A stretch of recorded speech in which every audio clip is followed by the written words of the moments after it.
Bonjour Émilie, Bonjour Vanessa. vous allez bien depuis la dernière fois? Oui, merci vous aussi. Oui, très bien, merci. Toujours dans votre projet, toujours à Oui, fond, toujours des toujours, j'ai hâte solutions? j'ai hâte de vous entendre. Ok. Je vais vous expliquer voilà, sur ce deuxième entretien comment ça va se passer. Je vais d'abord récapituler un petit peu, moi, la synthèse que j'ai faite de l'entretien qu'on a eu la dernière fois. D'accord. Tout simplement pour valider avec vous que j'ai bien récolté tous les éléments importants, que ce que j'ai retranscrit correspond bien à voilà, ce que vous avez fait, à vos besoins, à vos souhaits et à ce qu'on s'est dit. Et ça laissera aussi un petit temps peut-être pour vous de rajouter un ou deux éléments si vous le jugez nécessaire. Cool. OK. Ensuite, une fois que vous aurez validé voilà, la synthèse que j'ai faite, je vais vous proposer voilà, différentes solutions, enfin, les étapes auxquelles j'ai pensé. Et ensuite, on discutera, on échangera ensemble sur ce qui est possible pour vous, ce qui vous paraît faisable, pas faisable, etc. Et puis, on déterminera ensemble la solution que vous avez choisie. Et suite à l'entretien, je formaliserai, comme je vous avais dit, une synthèse écrite avec, par rapport aux décisions que vous avez prises, à qui vous adressez, quelles sont les ressources dont vous aurez besoin que ce soit, ça peut être des articles de presse, ça peut être des sites internet, des organismes auprès desquels vous dirigez, pardon. Voilà, ça vous donnera vraiment un document référent pour vous accompagner dans votre projet. Super. Est-ce que ça vous convient comme ça? Ouais, c'est parfait. Merci. Très bien. Alors, c'est parti. Donc, vous avez souhaité que je vous accompagne sur le lancement un peu de votre projet de reconversion professionnelle. Oui. Donc, à l'heure actuelle, vous occupez depuis à peu près un an un poste de chargé d'insertion dans un organisme qui est chargé d'accompagner les personnes en situation de handicap. Oui. Vous n'avez pas de formation particulière pour exercer ce métier. Et vous avez beaucoup appris sur le terrain. Vous rencontrez actuellement des difficultés à trouver du sens à votre activité parce que les missions que vous exercez au quotidien s'éloignent de vos valeurs et également de vos compétences. À vos yeux, l'accompagnement humain est délaissé au profit de la gestion de l'urgence organisationnelle et administrative. Et à cela s'ajoutent des activités, des missions parasites qui n'ont vraiment rien à voir avec ce pourquoi vous êtes en poste. Et en plus, c'est un cadre assez rigide et contraignant. Tout ça, ça vous a amené à revoir un projet que vous aviez mis de côté auparavant pour des raisons organisationnelles et aussi un peu personnelles. Est-ce que déjà là, ça vous convient? Je n'aurais pas mieux dit en fait. Très bien. Ouais, ça fait même Euh, bien de l'entendre comme ça en fait. Mm. Très bien. Merci. Actuellement, votre situation personnelle vous permet de pouvoir vous organiser pour mettre en place des actions afin de faire progresser ce projet. Mais vous avez quand même une certaine urgence et une contrainte quand même financière par rapport à votre contrat actuel, parce que vous ne savez pas voilà, comment enclencher le départ par rapport à ce contrat, puisque du coup, ça vous mettrait dans une situation un peu précaire. Donc, il faut également trouver des solutions par rapport à ça. Euh, Concernant votre projet, vous souhaitez mettre à profit vos compétences acquises dans votre parcours professionnel et également personnel en devenant formatrice. Vous projetez en parallèle de créer votre propre structure et de proposer des prestations de formation et d'accompagnement aux particuliers et aux professionnels. Oui. Vous n'avez pas de formation particulière sur la pédagogie, la conception de formation ou l'ingénierie de la formation. Mm. Vous avez toujours été autodidacte par rapport aux actions que vous avez déjà enclenchées dans votre vie professionnelle. Vous avez déjà exercé une activité en indépendant pendant 4 ans en tant que sophrologue et coach professionnel sous le statut d'auto-entrepreneur. Vous ne savez pas, par contre, à l'heure actuelle, sous quel statut vous allez lancer votre nouvel organisme. Vous aviez également déjà effectué des recherches seul auparavant sur la création d'organismes de formation, puisque vous aviez déjà un peu mûri votre projet. Mais vous avez été stoppé un peu face aux étapes administratives qui sont lourdes, importantes, et au niveau de la ressource d'information, à un moment, vous avez été un peu submergé par la quantité d'informations et le fait de ne pas savoir quel chemin choisir et lequel serait le plus adapté à votre situation. Donc récemment, quand ce projet vous est revenu en tête, vous avez pris connaissance des évolutions du cadre législatif par rapport à la formation professionnelle et vous êtes encore un peu perdu et vous avez besoin d'être conseillé. Vous n'avez pas informé votre employeur de votre souhait de reconversion et vous avez créé votre compte CPF que vous êtes disposé à utiliser pour mener des actions de formation. Est-ce que déjà cette synthèse vous convient? Est-ce qu'il y a des choses que vous souhaitez ajouter? Non, il y a tout. Non? Non. Très bien. En fait, moi, voilà, par rapport à l'analyse de la situation, vous avez répété plusieurs fois que vous êtes quand même un peu perdu. Vous avez cette envie d'entreprendre, de retrouver un métier qui est en accord avec vos valeurs, avec ce qui vous plaît, c'est-à-dire accompagner les personnes ponctuellement ou sur un suivi plus long, d'entreprendre également.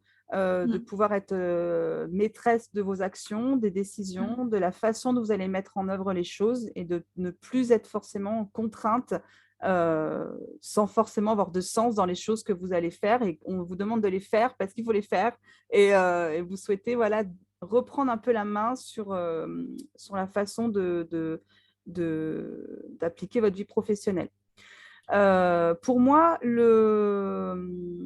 vous avez également peur parce que vous avez essayé il y a un moment, mais la charge administrative, qui est toujours la même à l'heure actuelle, a été un obstacle et vous craignez un petit peu de vous reconfronter à ça. Ouais. Mais vous avez conscience de ce frein qui peut bloquer dans votre projet et vous êtes prête à mettre en place des actions pour avancer par rapport à ce point, voilà, ce point un peu qui bute. Pour moi, en fait, une des sources qui fait que vous soyez un peu perdu, c'est qu'en fait, vous avez deux projets en un quand on y réfléchit. Vous avez déjà le projet de changer de métier, qui est déjà une grosse étape de se réorienter, puisque ça inclut le choix du métier, être sûr que c'est la bonne chose, quelle formation je vais faire, comment je vais la financer. Et à côté de ça, vous avez aussi le projet de créer une structure qui est aussi une grosse étape, puisque voilà, il y a aussi des questions de structure, de financement, etc.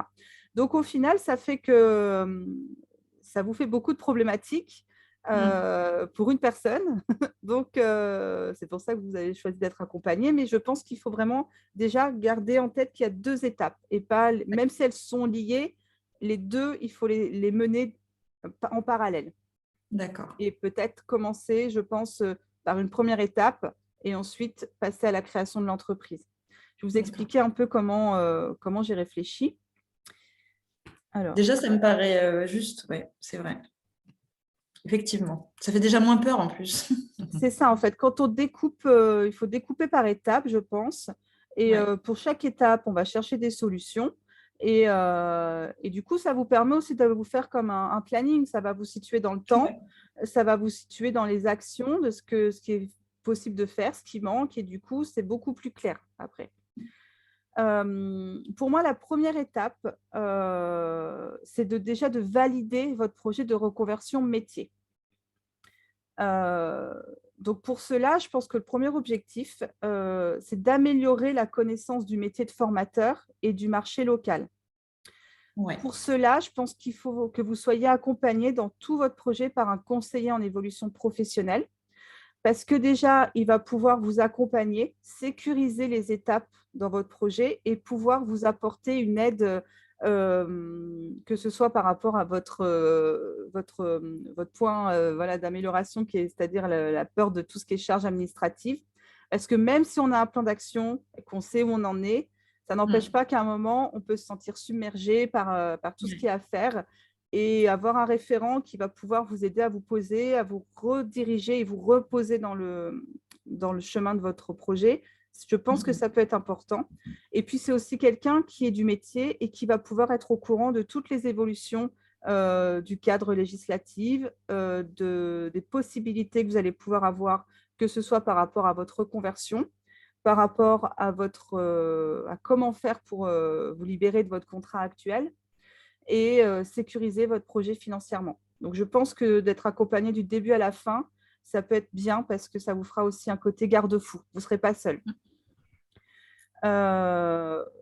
Ensuite, Donc, ça, c'est des personnes qu'on trouve où? alors ça, je vais vous le mettre D'accord.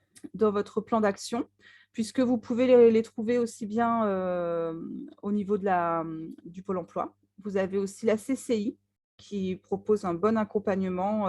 Vous avez également le CIDEF. C'est une association en fait pour délivrer le conseil en évolution professionnelle. Ce sont des personnes qui doivent être accréditées par l'État. Sur la Corrèze, il y a 4 opérateurs qui sont habilités à le faire. Habilités en pouvant utiliser des financements publics. Donc, tous ces renseignements, je vous donnerai, moi, il y a des personnes que je connais, je vous mettrai des référents que vous pourrez contacter et rencontrer pour savoir avec lesquels, c'est bien de les rencontrer une première fois pour voir si le feeling passe ou pas, parce que c'est quand même quelqu'un qui on doit avoir confiance et qui doit être aussi là pour porter le projet avec nous. Ensuite, je pense que vous devriez analyser le métier de formateur professionnel. Faire une petite analyse, déjà tout simplement par rapport à des fiches métiers. J'ai noté des sites références. Alors, l'ONICEP et Pôle emploi, déjà, c'est les bases. Il y a également un site qui est très bien, ça s'appelle « Je change de métier ». Ils expliquent vraiment, je vous mettrai les liens, de toute façon, il y a des articles concernant le métier de formateur et ça renseigne également sur tous les statuts qui peuvent être possibles pour exercer l'activité et également sur les prérequis qu'il faut avoir pour pouvoir exercer ce métier. Je pense qu'il peut être bien aussi de faire quelques enquêtes métiers. Alors, ça peut être très rapide, ça peut être aussi bien en présentiel, en face à face, ça peut être aussi par rapport aux réseaux sociaux. Si vous avez un profil LinkedIn, vous pouvez contacter des personnes en leur expliquant votre démarche. L'objectif est double pour moi. Je pense que ça peut aider pour vous à préciser si vraiment vous avez besoin d'être formé en tant que formatrice. Parce qu'il n'est pas nécessaire d'avoir un titre de formateur pour créer un organisme de formation. Ça permettra pour vous de préciser quel type de formation vous allez solliciter. Vous avez aussi bien des formations longues, courtes, mais qui sont quand même longues dans une vie, puisque c'est entre 9 mois et 1 an, de formateurs professionnels pour adultes, qui sont délivrés en local, il y a l'AFPA, en présentiel, et sinon, vous avez des formations qui sont disponibles à distance. Sens déjà que ça va m'ennuyer. Pardon, je ne voulais pas vous couper. Non, mais dites-moi, parce que moi, ça me permet... permet... Je sens que... je suis quelqu'un qui aime aller à l'essentiel et les cours magistraux qui durent des plombes, voilà. Moi, j'aime quand ça va à l'essentiel. Et puis maintenant, j'ai quand même un certain nombre de compétences et d'expériences qui fait que effectivement, j'ai vraiment besoin d'aller à l'essentiel et quitte à aller creuser des points que je ne connaîtrais pas. Mais vous voyez, j'ai un cerveau global. Alors, une fois que j'ai les informations, c'est juste de remettre les pièces du puzzle ensemble. Je pense que quelque chose de plus condensé m'ira bien. C'est pour ça que j'ai noté, vous verrez dans les suggestions, formation de formateur, est-ce qu'elle est nécessaire ou pas? Ou est-ce qu'il y a certaines formations qui existent, qui regroupent, qui sont certifiées, qui regroupent tout, c'est-à-dire c'est devenir formateur, c'est un exemple, je vais rechercher selon ce que vous allez décider à la fin de cet entretien, mais il y a devenir formateur et créer son entreprise de formation. Ça me paraît bien. Quand vous l'avez dit tout à l'heure, ça m'a parlé, Ensuite, il y a des choses qui sont dans, par exemple, certaines formations de formateurs, ça se font par bloc de compétences.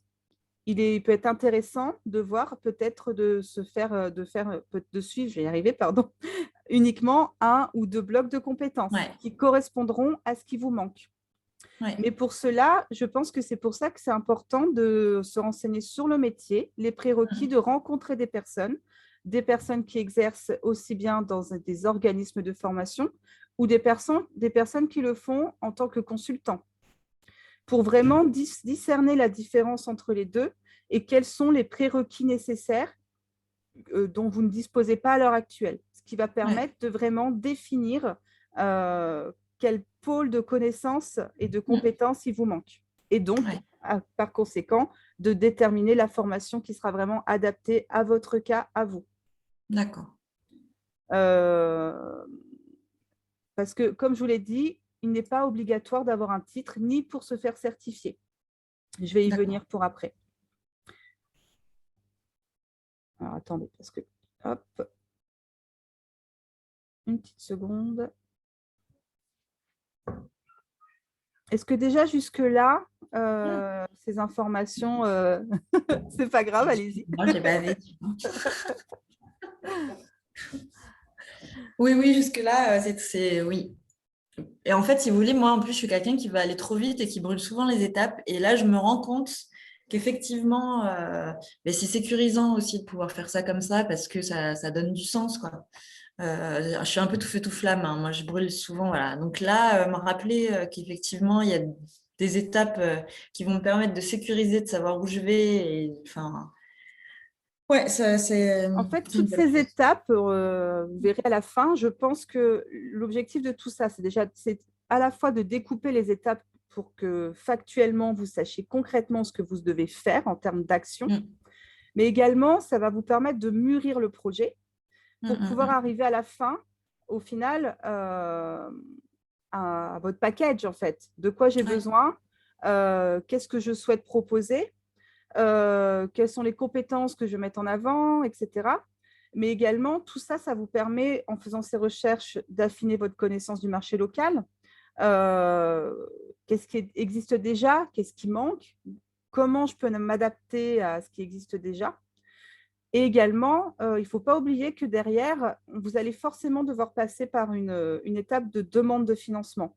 Alors, peu importe l'organisme, ça peut être selon le statut que vous allez avoir après, ça peut être, ça, c'est encore dans un autre temps, une fois que vous aurez déterminé, mais ça peut être une demande de congé de formation, ça peut être une demande, si vous êtes à un moment au Pôle emploi, de financement Pôle emploi, de financement de la région. Voilà, il y a plein de choses qui c'est encore dans un autre temps, mais tout ça, pour que votre dossier soit solide, il faut que vous ayez fait déjà ce travail.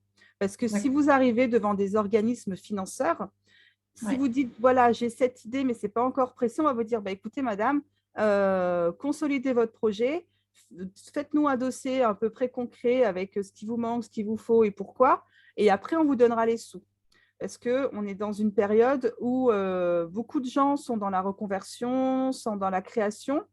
Les financements ne sont pas extensibles et c'est au dossier le plus construit qu'on va donner le financement. Donc, voilà, je pense que procéder par étapes, ça va vous permettre vraiment à la fin d'arriver à un projet clé en main pour vous, mais à la fin pour les financeurs éventuels.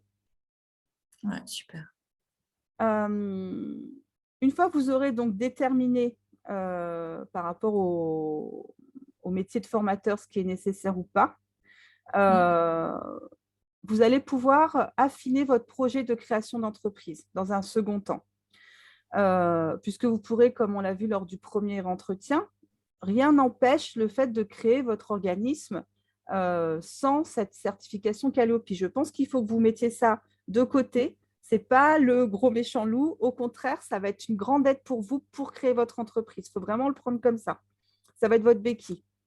Donc ça, je suis allée chercher le référentiel. Donc, je le mettrai en lien dans votre plan d'action pour que vous puissiez déjà regarder ces 7 grands critères et ensuite 32 sous-catégories. Donc, c'est vraiment, il y a plein de choses. Mais pour cela, je pense qu'il faut analyser le besoin, comme on l'a dit avant, Donc, Ouais. dans votre enquête métier, pourquoi ne pas contacter des directeurs d'organismes de formation, des personnes responsables? Il existe des consultants qui sont seuls, qui ont déjà obtenu la qualification Calliope. J'ai noté quelques noms, je vous les mettrai aussi dans le plan d'action, puisque pour les contacter, ça peut être bien, parce que vous n'allez pas avoir un organisme avec, c'est pas un CFA que vous montez, c'est votre propre organisme. Donc, c'est bien d'aller Mm, interroger des personnes qui sont à la même échelle que vous mm, pour savoir quelles étapes, quelles difficultés ils ont rencontrées, quelles facilités au contraire, expliquer votre projet. Eux pourront peut-être aussi vous dire, bah, écoutez, moi j'ai eu ça, ça sera aussi des garde-fous. Tout ça, ça va vous nourrir en fait et ça va vous permettre de mûrir aussi le projet. Et puis d'identifier quelles compétences, encore une fois, il va vous manquer. ouais. Est-ce que déjà tout ça, ça vous paraît un peu plus clair ou Ouais. est-ce que ça vous met encore, vu que vous avez un peu de... Non, j'ai hâte. Bah, ça me paraît. Oui, je me dis, si j'arrive à faire ça, ce sera. Le fait d'avoir un programme, entre guillemets, enfin, d'avoir des étapes, un ordre, voilà, je pense que c'est plus facile de se projeter, et, enfin, voilà, comme sur un escalier, quoi, marche par marche. Je pense également qu'il faut que vous essayiez de déterminer quel contenu vous allez proposer. Oui. Parce que, à la fois pour vous, parce que pour communiquer, pour créer vos contenus, il va falloir savoir ce que vous comptez y mettre et Mm. ça déterminera quelle clientèle potentielle vous allez cibler dans un premier temps. Mais pour la certification Calliope, il faut avoir quelque chose de concret, puisque derrière, il faut avoir un programme de formation. Est-ce que vous allez proposer des formations courtes, certifiantes, non certifiantes, les modalités de formation, les modalités de financement? Voilà, tout ça, c'est des choses qu'il va falloir définir euh, au niveau de votre certification par la suite. Parce que, par exemple, pour vous illustrer un petit peu, il y a un des critères de l'audit et de valider le niveau d'information du client. Bah, Mm. pour informer quelqu'un, il faut que le message soit clair. Et s'il n'est pas clair à l'avance, ça va être un peu compliqué de savoir qu'est-ce que je propose. Mm. Mm. Euh, Dans un second temps, il faudra s'informer sur la législation et les différents financements qui existent. Je vous vois lever les sourcils, mais Mm. Vous avez dit j'ai législation, c'est déjà. Ouh. tout ça, en fait, je vais vous mettre également les liens, puisqu'il existe des sites qui sont très bien faits, résumés. Et j'ai également, moi, des documents de synthèse que je peux vous communiquer, qui récapitulent un peu tout cela. Et les différents financements, pourquoi? Parce que déjà, ça va vous renseigner, vous, sur vos étapes à accomplir. Et ça va également vous aider par rapport à justement cette certification. Je m'explique. Par exemple, il existe un nouveau dispositif qui s'appelle la Pro A, c'est-à-dire qu'on peut être salarié et faire une formation en alternance en restant en contrat. Et par exemple, est-ce que c'est nécessaire pour vous de vous focaliser dessus parce que peut-être que ce que vous allez proposer, le public visé, ce ne sera pas celui-ci. Vous voyez? Ça vous permet aussi de dégrossir un petit peu dans votre offre de formation et de financement. Vous n'allez pas être obligé de vous adapter à tous les critères parce que ce n'est pas possible. Euh, pour tout ça, en fait, puisque j'ai bien noté que c'était un frein pour vous et que ça peut, vous allez comprendre, mais au bout d'un moment, ça peut vous être générateur de freins, on va dire. Je me suis renseignée et je pense qu'il y a des petits modules de formation qui existent euh, c'est des personnes qui vont vous accompagner en fait, qui vont dégrossir pour vous. Ils font un diagnostic sur votre projet. Donc c'est pour ça qu'il est important de savoir déjà en amont ce que vous allez proposer. Et par rapport à votre projet, ils vont vous accompagner jusqu'au moment de la certification Calliope. aussi bien au côté administratif, sur le choix des statuts, pour vous entraîner sur les audits, vous donner des clés, vous donner des documents. Et ça, c'est des organismes, des cabinets de conseil qui existent et qui proposent ces prestations qui sont finançables avec le CPF. D'accord. Donc, j'ai regardé. Après, là, c'est encore à approfondir hein, parce que c'est vraiment dans les recherches préliminaires que j'ai faites pour trouver des propositions de solutions. Ce sont des formations qui vont de 300 € à 1000, même un peu plus, mais parce que c'est des plus longues. Mais par rapport à votre profil, je pense que sur des petites formations, c'est comme un accompagnement VAE. Vous savez, c'est 24 heures. C'est le même profil, mais accompagnement à la création d'entreprises et certification Calliope. D'accord. C'est des moyens utiles qui existent et je pense que ça pourrait vous être utile, sachant que c'est un point qui est vraiment identifié qui peut vous bloquer. Ouais, complètement. Donc voilà, je pense que ça peut être des pistes de solutions. À vous d'aller regarder au niveau du financement, au niveau de la Ouais. pertinence, puisqu'il y a différents contenus. Mais je pense que ça peut être un bon appui et une bonne béquille pour vous, que ce soit en termes d'accompagnement, parce que vous aurez un référent. Le CEP, en fait, pour faire la différence, hein, que vous ayez pas, il n'y a pas de doublon. La personne, le conseiller en évolution professionnelle, je vous ai conseillé de vous faire accompagner du début à la fin, parce qu'elle va vous accompagner sur tous les aspects. Définition pour la formation, par rapport à votre contractuel, comment faire, les financements, les choses comme ça. Ça va vraiment être une béquille sur le long terme. La petite béquille pour la Calliope, ce sera vraiment à la fin, sur le second temps, pour valider et avoir la certification. Parce qu'une fois que vous serez à cette étape-là, vous aurez quand même fait pas mal de choses. Ouais, Donc, c'est ce sera clair. super. Et ce serait J'ai hâte. dommage de ne pas anticiper ce blocage qui est vraiment la dernière étape obligatoire, mais qui peut vous bloquer. Mais du coup, ouais. Mais j'ai que 2140 € sur mon compte CPF.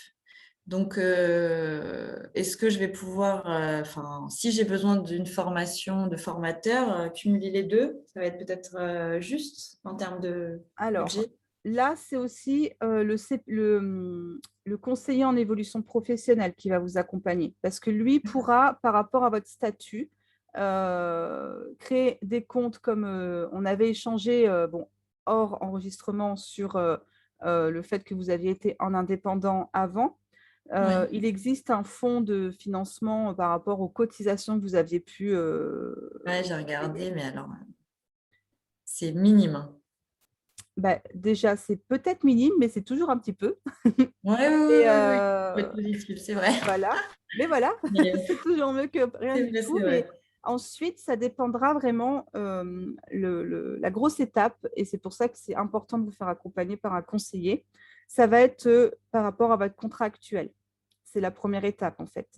Euh, Ça va déterminer, en fait, le choix de demande de financement. Pour faire simple, première option, vous restez salarié, vous parlez de votre projet à votre employeur. Mais pour cela, il faut avoir déterminé une formation.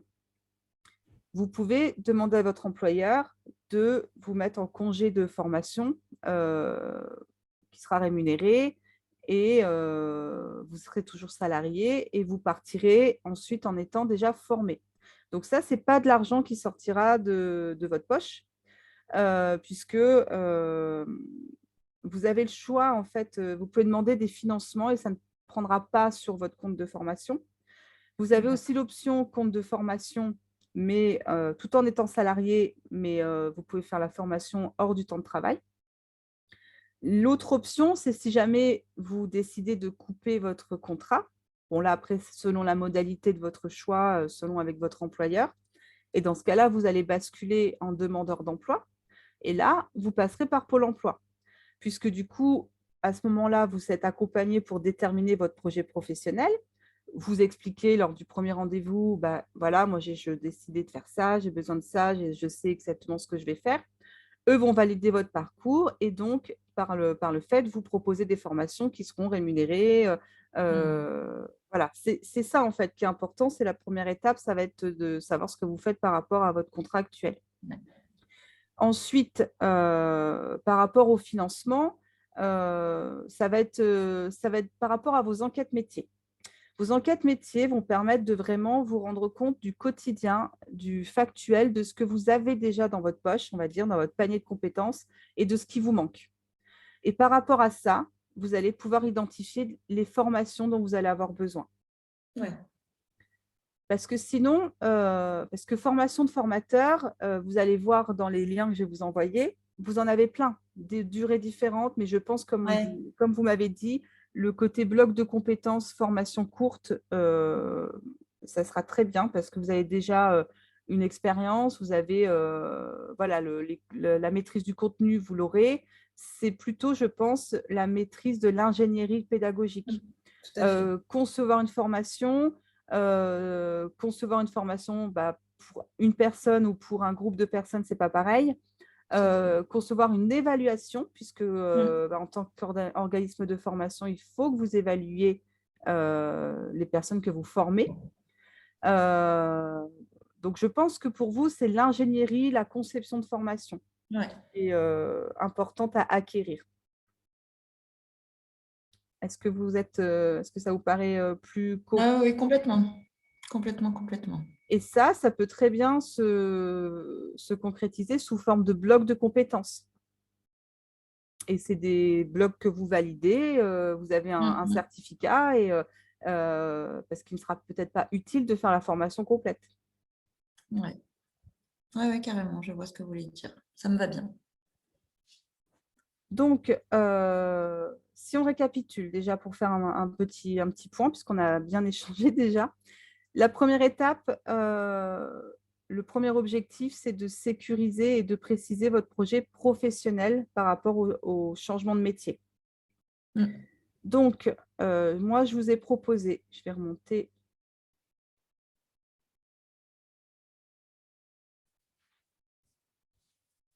Déjà, l'accompagnement par un conseiller en évolution professionnelle qui va pouvoir valider et vous accompagner sur chaque étape de votre projet. Est-ce que déjà cette solution vous paraît utile et applicable? Oui, alors utile complètement, applicable, du coup, la question, ça va être un peu de savoir, par exemple, un conseiller Pôle emploi, c'est seulement si je suis reconnue comme demandeuse d'emploi. Oui. Vous avez à la CCI. Je vais vous envoyer tous les liens par rapport à votre statut, quel est l'organisme à contacter. D'accord. Ensuite, analyser le métier de formateur professionnel, donc via des fiches métiers et des enquêtes métiers en rencontrant des personnes, que ce soit en présentiel ou en virtuel. LinkedIn est très bien pour ça, parce que ça permet aussi de pouvoir le faire un peu en sous-marin, sans être obligé de contacter des gens du local qui seront déjà alertés sur quelqu'un va arriver sur le marché, si vous préférez garder un peu de confidentialité pour l'instant. L'autre option est de contacter au contraire des gens du local pour avoir en même temps une vision du marché sur le bassin et de ce qui est attendu ici et comment est la clientèle. Et dans un troisième temps, suite à tout ça, vous allez pouvoir faire une petite synthèse et une conclusion de vos recherches, de ce qui vous manque, de ce que vous avez observé, des compétences et des prérequis nécessaires et dont vous ne disposez pas. Et du coup, vous allez pouvoir déterminer quel pôle de compétences il est nécessaire de valider ou de faire évoluer. Et donc là, vous allez pouvoir choisir la formation qui vous convient. Et là, vous aurez déjà sécurisé le côté métier, on va dire, et compétences nécessaires pour ouvrir votre entreprise par la suite. Est-ce que déjà ça vous paraît cohérent et faisable? Oui, complètement. La deuxième étape, c'est la création de votre entreprise. Donc pour ça, il faut que vous amélioriez votre connaissance du monde de la formation professionnelle. Donc, s'informer sur la législation et les différents financements. prendre connaissance du référentiel Calliope, qui sera là en soutien et non pas comme une contrainte. Il faut vraiment le voir comme ça. Déterminer surtout quel contenu vous souhaitez offrir dans votre organisme, quel type de formation. Et ensuite, par rapport à tout ça, vous allez pouvoir, je pense, contacter des cabinets de conseil et se renseigner sur les petits modules petits modules de formation qui sont délivrés, qui pourront vous accompagner sur l'aboutissement, c'est-à-dire la certification Calliope.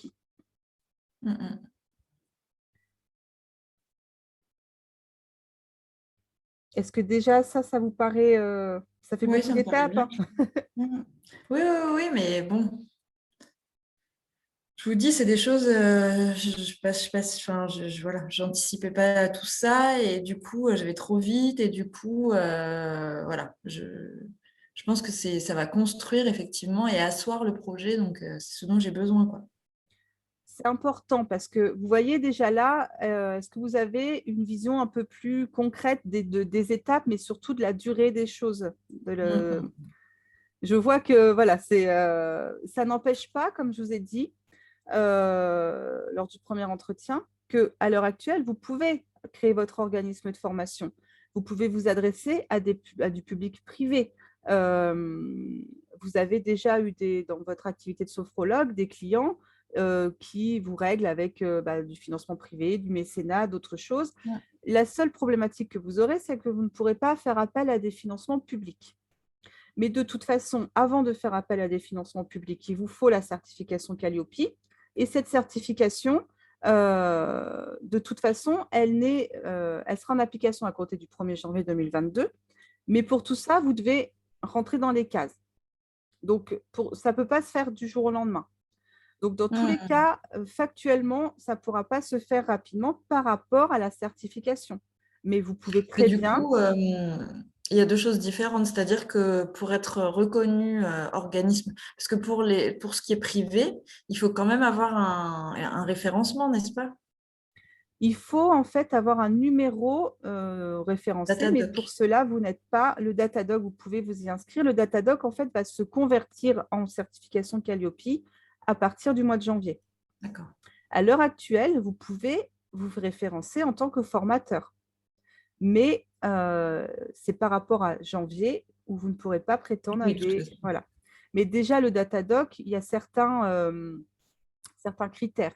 Je pense que le Datadog étant voué à disparaître dans 2 mois et quelques, il vaut mieux se focaliser sur la certification Calliope et puis vous dire que on est en septembre, ça vous laisse septembre, on va dire octobre, novembre, décembre pour déterminer votre projet, pour l'affiner, pour déterminer, voilà, est-ce que j'ai besoin d'une formation ou pas, éclaircir votre situation de départ.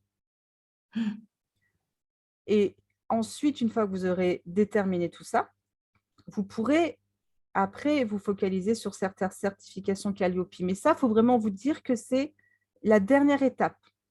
C'est la béquille pour construire votre projet, mais la certification, c'est à la fin. Donc, tout le temps que vous n'êtes pas vous n'avez pas les gens qui viennent faire l'audit, enfin voilà, rien n'est figé dans le temps. Vous pouvez solliciter des personnes qui sont déjà passées, vous pouvez solliciter des professionnels, vous pouvez solliciter des cabinets. Enfin, vous aurez le CEP, le conseiller qui sera là pour vous accompagner, vous renseigner, vous aider à débloquer des petites situations. Il ne faut pas vous mettre ça en tête, comme quoi c'est pas l'obstacle, c'est la finalité. Et quand vous aurez fait toutes les étapes avant, vous serez armé en fait. Et la certification, ce sera qu'une formalité. C'est comme quand on commence une formation, hein, vous en avez fait dans votre, que ce soit vos parcours universitaires ou d'autres formations que vous avez faites après. Quand on commence, on a une idée des choses, mais on est démuni. Puis au fur et à mesure, on prend des armes. Et à la fin, la certification, c'est juste une validation des choses qu'on a déjà faites. Et là, ce sera la même chose. Vous aurez travaillé en amont pour obtenir cette certification. Donc, il n'y a pas de raison que vous ne l'ayez pas à la fin, puisque tout votre parcours sera construit par rapport à ça. D'accord, super. Et ce qu'il faut, c'est vraiment, je pense, le conseiller, parce que c'est quelqu'un qui sera référent, qui sera là pour vous aider, vous appuyer, vous remettre un petit coup quand il y a un petit coup de mou. C'est ça qui est important aussi, de ne pas être seul et d'avoir identifié des personnes ou des ressources. C'est pour ça que dans le plan d'action, je vais vous mettre vos ressources. Les ressources, ça peut être très bien des sites institutionnels, ça peut être des personnes en local, ça peut être des associations aussi qui sont là pour aider les créateurs d'entreprises, qui sont là pour les parrainer. Voilà, il y a plein de solutions pour ne pas être seul et avoir toujours un référent. Et le reste, c'est vraiment du factuel, de la formation, de l'administratif effectivement. Mais dans tous les cas, vous le savez depuis le début, vous allez être obligé d'y passer. Mais l'important, c'est de s'entourer Ouais, ouais, ouais, carrément. et de sécuriser les choses en étant ancré dans votre marché local, ancré dans ce que vous avez à proposer, ce que vous pouvez proposer. Et puis, voilà, déterminer votre projet de départ. Quelle formation je veux faire, dans quel domaine je souhaite évoluer, auprès de qui je peux, sans la certification déjà, travailler. Et ensuite, à vous de… On est dans une démarche de formation continue, hein, donc rien n'empêche après de se reformer, de prendre d'autres personnes qui vont vous accompagner, qui vont apporter d'autres compétences. Voilà, il faut que vous voyez ça comme un projet global, mais toutes ces étapes sont nécessaires et une fois que vous les aurez passées, vous serez à la fin, il n'y aura plus qu'à certifier. Et vous évaluez à combien à peu près de temps la construction de toutes ces étapes? Alors, moi, je pense que déjà, il faut vous… À fin décembre, votre question, c'est quoi? C'est quelle est mon idée de temps à passer ou est-ce que vous attendez un rétro-planning pour vous mettre un petit coup Ah, de… c'est vrai que ça serait pas mal, j'avoue. J'avoue que oui, la procrastination est mon dada. Si vous me dites fin décembre, moi je vais m'y mettre au 12 décembre. Alors, c'est pour ça, je reviens sur la première proposition que je vous ai faite. Le conseiller en évolution professionnelle, vous allez avoir des rendez-vous. Ça Ouais, sera rythmé avec, pour chaque rendez-vous, des étapes à avoir réalisées. Donc, je pense d'accord. que c'est vraiment important. Et après, ça s'adapte. C'est ce que je vous ai dit lors du premier entretien. C'est vous qui voyez. Parfois, on peut être obligé pour des événements personnels ou parce qu'il y a d'autres priorités de se dire, bon, bah voilà, je me mets en stand-by. Mais voilà, j'y retournerai après ou j'ai déjà fait ça ou parce que dans le parcours en lui-même, on se rend compte que peut-être qu'au final, j'aurais peut-être besoin de faire ça. J'avais dit non au départ, mais je vais peut-être finalement, c'est nécessaire, je vais peut-être me pencher là-dessus. C'est vous qui allez construire votre parcours. C'est vraiment vous la clé du succès. Après, les ressources, les moyens, tout ça, vous avez plein de personnes qui seront là pour vous accompagner, celles que je vais vous mettre sur votre plan d'action. Mais c'est vous l'actrice et le chef d'orchestre en fait de votre projet. Donc, moi, je pense qu'il faut que vous comptiez à partir du moment où vous êtes libéré de votre contrat aussi, puisque tout ça, ça va déterminer le début de l'aventure un peu, hein, parce que pour l'instant, vous pouvez déjà travailler sans penser à couper votre contrat ou pas. Travaillez déjà à qu'est-ce que vous voulez offrir, quel type d'organisme vous souhaitez proposer. Ça va Ouais. déjà vous donner un point de départ. Quand je vais vous envoyer la synthèse, contactez un conseiller en évolution professionnelle parce que du coup, il va pouvoir déjà vous donner des dates de disponibilité, vous expliquer comment ça marche, etc. Ça va déjà vous donner un peu un cap. Il va travailler avec vous, votre projet, le potentiel du projet, la réalité du projet. Tout ça, ça va se construire au long terme. Là, on est sur un plan d'action qui vous montre les étapes à réaliser Mais après, chaque étape va dépendre de votre niveau d'implication, votre possibilité d'implication aussi, parce qu'on a dans la reconversion, on n'est pas dans le même cadre qu'un étudiant qui fait que ça. On a la vie personnelle, on a les enfants, on a des interruptions imprévues. Donc voilà, ça va s'adapter. Je pense qu'il ne faut pas que vous vous mettiez de pression. La première étape, c'est déterminer votre projet concret, réfléchir à votre contrat actuel, comment vous souhaitez faire par rapport à votre situation. Est-ce que vous voulez continuer votre poste et trouver peut-être une formation à distance que vous ferez à côté? Est-ce que vous souhaitez couper votre contrat maintenant et dans ce cas-là, comment? Vous voyez, je pense que c'est une des premières décisions qu'il va falloir prendre pour pouvoir déterminer ensuite la tournure des choses et mettre en place le plan d'action suivant. Mais ça n'empêche pas que les points d'enquête métier, ça, vous pouvez très bien le faire. Vous voyez, dessiner le contour et préciser votre projet dans le terme de qu'est-ce que je vais proposer. Ça, vous pouvez le faire sans avoir besoin de préciser votre situation contractuelle. Ouais, ça c'est... Ouais. Est-ce que vous avez des questions par rapport à… Non, là, ça me paraît assez clair en fait. J'ai hâte d'avoir le document. Quand je vais vous envoyer la synthèse, n'hésitez pas s'il y a des choses que vous ne comprenez pas ou si vous avez besoin de détails, je suis disponible, il n'y a pas de problème. Moi, si je peux vous donner un conseil, parce que je sens bien que là, vous avez votre projet, mais toutes ces étapes, ça peut paraître décourageant, mais vraiment étape par étape. Chaque chose en son temps.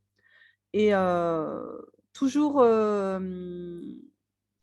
fêter chaque victoire, voilà, parce que surtout sur les domaines que vous n'appréciez pas, donc une fois que vous aurez fait un dossier administratif, mais déjà félicitez-vous. Tout ce qui est fait n'est plus à faire, et c'est que des choses qui vont vous aider dans votre parcours. Gardez en tête, même si ça peut paraître loin, le pourquoi vous faites tout ça, même si c'est contraignant. Vous voyez, vous me parliez de votre poste actuel pour lequel vous ne trouvez plus de sens parce que les actions que vous faites vous paraissent pas, voilà, c'est pas en rapport avec vos valeurs, ça n'a pas de sens. Là, même si ça peut être contraignant, ça a du sens parce que c'est pour, à la fin, aboutir à votre projet. Et dites-vous que vous n'êtes pas la seule à être passée par ça. Donc, c'est pour ça que c'est aussi important d'aller prendre contact avec d'autres personnes qui vont pouvoir vous dire « Mais non, regarde, moi j'ai eu ça, il s'est passé comme ça, ou c'est normal, moi aussi je suis passée par là. » Parce que l'humain est très important dans la construction d'un projet de reconversion.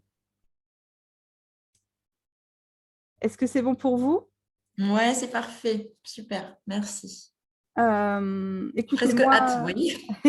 Mais voilà, c'est bien. Presque. Oui, mais non, mais ça va le faire là, ouais. Effectivement, ça va se préciser petit à petit. C'est important c'est toujours un peu, voilà, selon le profil des personnes, vous avez votre projet, vous en avez envie, vous savez ce que vous ne voulez plus, mais vous n'avez pas encore déterminé, vous savez ce que vous voulez, mais sans avoir été dans le détail, un peu en entonnoir. Mais vous allez, voilà, là, il va falloir se poser parce que vous dites, mince, il y a plein d'étapes avant d'arriver à la fin. Mais reconcentrez-vous sur le projet, déterminez les choses, ça va vous redonner un peu d'émulation tout en précisant les étapes à suivre. Reconcentrez-vous sur ce que vous souhaitez faire, ce que vous pouvez faire et comment. Et ça va vous reconcentrer vous refocaliser sur votre projet et vous allez voir que les étapes, elles vont découler toutes seules. Et encore plus si vous êtes accompagné par un conseiller. Ok. Parfait. Donc moi, je vous remercie encore une fois Merci à vous. de votre disponibilité. Je travaille sur votre synthèse et je vous l'envoie pour lundi matin.